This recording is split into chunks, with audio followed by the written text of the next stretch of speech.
Hello folks, welcome to the channel.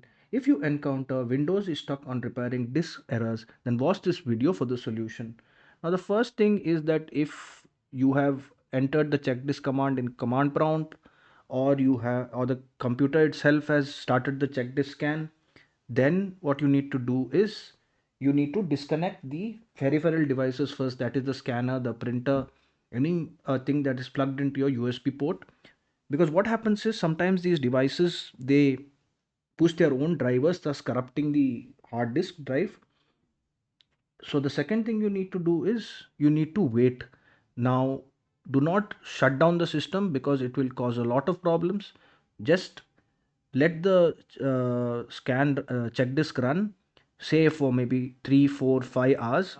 But if it takes a longer time, like 7 or 8 hours, then what you need to do is you need to contact the brand technician. So if I'm running a Lenovo laptop, then I need to take my laptop to the technician or ask the technician to get my laptop fixed, and he will handle it.